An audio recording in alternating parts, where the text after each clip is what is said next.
Hi. കുറച്ചായി ഇതുപോലെ direct intro ഒക്കെ ആയിട്ടുള്ള എൻട്രി ചെയ്തിട്ട്. ഇതിന് മുന്നേ കുറച്ച് എയർപോർട്ടും എയർക്രാഫ്റ്റൊക്കെ ആയിട്ട് ബന്ധപ്പെട്ടിട്ടുള്ള കുറേ വീഡിയോസ് ഞാൻ ചെയ്തിട്ടുണ്ട്. എൻ്റെ ചാനലിൽ എടുക്കുന്നുണ്ട്, ഗുൽ മുഹമ്മദ് 999. സെർച്ച് ചെയ്ത് വീഡിയോ ഒക്കെ കാണാം, സബ്സ്ക്രൈബ് ചെയ്യണം, ഷെയർ ചെയ്യണം, ലൈക്ക് ചെയ്യണം എന്നൊക്കെ ആദ്യമായിട്ട് തന്നെ അഭ്യർത്ഥിക്കണം. ഇന്നത്തെ വീഡിയോയും എയർപോർട്ട് അതുപോലെ തന്നെ ടോള് പാർക്കിംഗ് ഒക്കെ ആയിട്ട് ബന്ധപ്പെട്ടിട്ടുള്ളത് തന്നെയാണ്. എല്ലാവരും കാണുക. സബ്സ്ക്രൈബ് ചെയ്യാത്തതുകൊണ്ട് സബ്സ്ക്രൈബ് ചെയ്യണമെന്ന് വീണ്ടും അഭ്യർത്ഥിക്കണം. Thank you. പാലിയേക്കര ടോൾ പ്ലാസയിൽ നിന്ന് നമുക്ക് തുടങ്ങാം.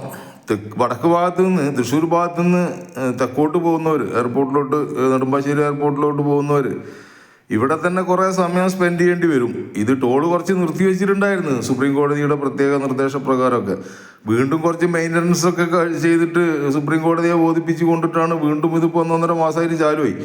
അങ്ങോട്ട് പോകുമ്പോൾ 90 രൂപയും ഇങ്ങോട്ട് വരുമ്പോൾ 40 രൂപയും, ടോട്ടൽ 140 രൂപയാണ് നമ്മൾ ഫാസ്റ്റാഗ് ഉള്ളവരിൽ നിന്ന് കട്ടായി പോവുക. അല്ലാത്തവർ അങ്ങോട്ട് പോകുമ്പോൾ 180 മറ്റാണ്, നേരെ ഇരട്ടിയാണ് വാങ്ങിക്കുന്നത്. ഇങ്ങോട്ട് വരുമ്പോൾ 100 തോന്നുന്നുണ്ട് ഫാസ്റ്റാഗ് ഇല്ലാത്തവർക്ക്. അപ്പോൾ ഫാസ്റ്റാഗ് എല്ലാവരും കരുതുക.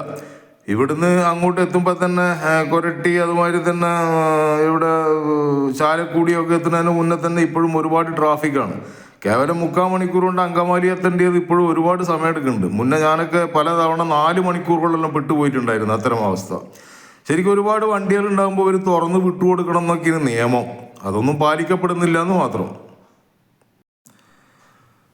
നെടുമ്പാശ്ശേരി എയർപോർട്ടിൻ്റെ ആ ഒരു ലൊക്കേറ്റിലേക്ക് നമ്മളങ്ങ് എൻട്രി ചെയ്യുമ്പോൾ തന്നെ കടമ്പകൾ ഒരുപാടാണ്. ഇവിടെയും ഒരു ടോള് വരുന്നുണ്ട്. അവിടെ മുന്നൊക്കെ നമുക്കൊരു ടിക്കറ്റ് തരാറുണ്ട്, ആ എൻട്രി ചെയ്യുന്ന ടൈം നോട്ട് ചെയ്തിട്ട്. ഇപ്പോൾ ടിക്കറ്റ് തരുന്നില്ല 4 വീലറിനൊന്നും. നമ്മുടെ വണ്ടിയുടെ നമ്പർ ഓട്ടോ റീഡിംഗ് ആണ് അവിടെ.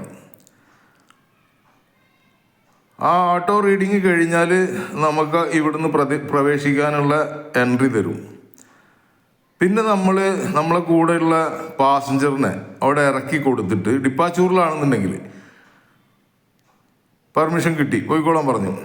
ഡിപ്പാച്ചൂറിലാണ് നമ്മൾ ഇറക്കി കൊടുത്തതിന് ശേഷം നമ്മൾ വീണ്ടും ഇവിടെ പാർക്കിങ്ങിലേക്ക്, ഇവിടെ താഴെ തന്നെ പാർക്കിംഗ് ഉണ്ട്, ആ പാർക്കിങ്ങിലേക്ക് എത്തേണ്ടതുണ്ട്. അതല്ല പുറത്ത് പാർക്ക് ചെയ്യുന്നവരൊക്കെ ഉണ്ട്, പക്ഷെ പുറത്തൊന്നും പാർക്ക് ചെയ്യാനുള്ള സ്ഥലമില്ല. അവിടെ നിന്നൊക്കെ പോലീസ് ഇങ്ങനെ ഓടിച്ചുകൊണ്ടിരിക്കും. ഒരു 100 രൂപയാണ് ഇവിടെ പാർക്കിംഗ് ഫീസ് ചാർജ് ചെയ്യുന്നത്. ഇവിടെ പാർക്ക് ചെയ്യുമ്പോൾ നമ്മൾ പ്രത്യേകം ശ്രദ്ധിക്കേണ്ട ഒരു കാര്യം എന്ന് പറഞ്ഞു കഴിഞ്ഞാൽ, വിശാലമായിട്ടുള്ളൊരു സ്ഥലമാണ് പാർക്കിംഗ് ഏരിയ എന്ന് പറയുന്നത്. അപ്പോൾ വണ്ടി നമ്മൾ എവിടെയാണ് നിർത്തിയതെന്നുള്ളത് ചിലപ്പോൾ നമ്മൾക്ക് കണ്ടുപിടിക്കാൻ ബുദ്ധിമുട്ട് വരും. അങ്ങനെ വരാതിരിക്കാൻ ഇതിന് മുന്നൊരിക്കൽ ഞാൻ പറഞ്ഞിട്ടുണ്ടത്. അവിടെ പോസ്റ്റുകൾ ഉണ്ടല്ലോ, ഫില്ലറുകൾ, അതിലൊക്കെ നമ്പർ ഉണ്ടാവും, F1 K8 എന്നൊക്കെ പറഞ്ഞിട്ട്. അത് നമ്മൾ നോട്ട് ചെയ്യുന്നത് നല്ലതാണ്. നമ്മളിവിടെ ഡിപ്പാച്ചൂറിൽ നമ്മുടെ പാസഞ്ചറിനെ ഇറക്കുമ്പോഴും ആ പോസ്റ്റിൻ്റെ നമ്പർ ശ്രദ്ധിക്കുന്നത് നല്ലതാണ്. നമ്മൾ വണ്ടി പാർക്ക് ചെയ്ത് വരുമ്പോൾ പാസഞ്ചറിനെ ഇറക്കിയിട്ട് നിൽക്കുന്ന സ്ഥലം ഉണ്ടല്ലോ, പാസഞ്ചർ നിൽക്കുന്ന സ്ഥലം നമുക്ക് നോട്ട് ഇടാൻ വേണ്ടി ഇതുപോലെ ആ ഫില്ലർ കാണുന്നില്ലേ, അതിന്മേൽ നമ്പർ ഉണ്ട് ഓരോന്നുമിലും. D4 D5 D6 എന്ന് പറഞ്ഞിട്ട് ഉടനീളം അങ്ങേ തല വരെ നമ്പർ ഉണ്ട്. അപ്പോൾ നമ്മളെ നമ്പറൊന്ന് നോട്ട് ചെയ്യാം. ഇവിടെ ഡിപ്പാച്ചൂറിൻ്റെ കാര്യമാണ് ഞാൻ പറയുന്നത്. അറൈവിൽ താഴെ തന്നെയാണ്. എന്നിട്ട് നമ്മൾ അവിടെ ഇറക്കി നിർത്തിയതിന് ശേഷം നമുക്ക് വീണ്ടും വന്ന് പാസഞ്ചേഴ്സിന് സെൻഡ് ഓഫ് കൊടുക്കണം എന്നുണ്ടെങ്കിലാണ് പറയുന്നത് നമ്മൾ താഴേക്ക് പാർക്കിങ്ങിലേക്ക് ഇതുപോലെ വണ്ടി കൊണ്ടുവന്നിട്ട് നമ്മൾ പാർക്ക് ചെയ്യുമ്പോൾ ഇവിടെയുള്ള പോസ്റ്റ്, ഇവിടെ ശരിക്കും താഴെയുള്ളത്, ഇത് ഗ്രൗണ്ട് ഫ്ലോർ ആണിത്. വണ്ടി പാർക്ക് ചെയ്യുമ്പോൾ ഈ പോസ്റ്റിൽ ശ്രദ്ധിക്കുക, എവിടെയാണ് നമ്മൾ നിർത്തുന്നത്. വണ്ടി കണ്ട വിശാലമായിട്ടുള്ള സ്ഥലമാണ്. അപ്പോൾ നമുക്കത് തെറ്റിപ്പോവാതിരിക്കാൻ വേണ്ടിയിട്ടാണ്. പിന്നീട് ഒരു ബുദ്ധിമുട്ട് വേണ്ട. ചിലർക്ക് വണ്ടിക്ക് സെൻട്രൽ ലോക്കിന്റെ ബീപ്പൊക്കെ ഉണ്ടാവും, ബീപ്പില്ലാത്ത വണ്ടി ഉണ്ടാവും ചിലരുടേത്. നമ്മൾ മനസ്സിലാക്കാൻ ബുദ്ധിമുട്ടാണ്. ചിലപ്പോൾ ലൈറ്റ് മാത്രമേ ഉണ്ടാവുള്ളൂ. അതുപോലെ പോസ്റ്റിന് നമ്പർ ഉണ്ടാവും. ആ നമ്പർ മനസ്സിൽ വെച്ച് കഴിഞ്ഞാൽ നമുക്ക് ആ ഇന്ന ബ്ലോക്ക് ആണെന്നുള്ളത് നമുക്ക് പെട്ടെന്ന് തിരിച്ചറിയാൻ പറ്റും. വണ്ടി പാർക്ക് ചെയ്ത സ്ഥലം പെട്ടെന്ന് നമുക്ക് തിരിച്ചറിയാൻ പറ്റും.